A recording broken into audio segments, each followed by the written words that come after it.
When I was 8 years old, I wrote down on a piece of paper my goals. I wanted to be a 4-time state champion, a 4-time national champion. I wanted to win the Olympics. Started wrestling when I was 5. My family and we lived in Evanston, Wyoming.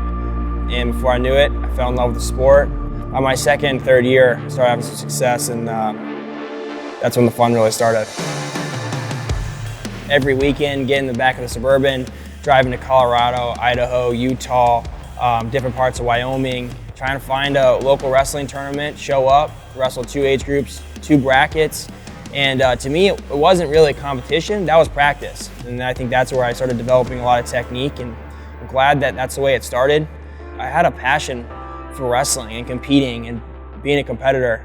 I knew that that's the kind of dedication that it took. I listened to interviews, I watched people that I looked up to and how they conducted themselves and what they said it took to be successful, and I just started doing that. My dad never let me get too confident. It was always, he always challenged me all the time, whether it was going up in weight class or going up in age groups. So I always stayed hungry growing up. You got to be confident in yourself. When you step out there against one other person to be crowned the best in your weight class, the best in the country, the best in the world, you got to believe that you're the best.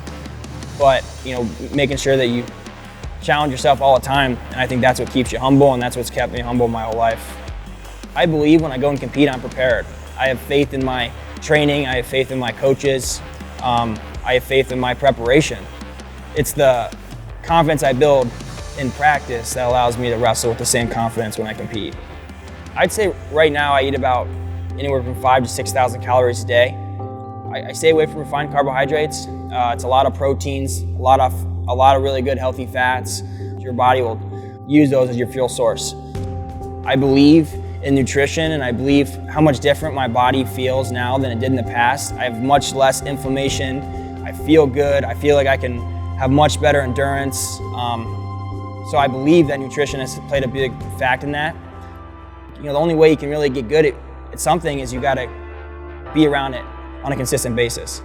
So I started the M2 Training Center in October. Actually, October 1st was our first day. We had an open mat. Everyone was welcome to come.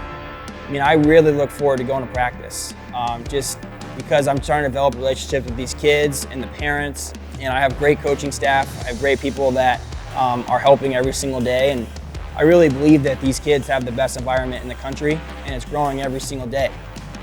I would say internationally, I haven't achieved what I want to do, being a world Olympic champion. I haven't made a world team yet. I haven't made an Olympic team. I've been behind some really talented wrestlers. 2020 in Tokyo, that's what it's all about, for me. It's just, I'm trying to pursue that goal every single day.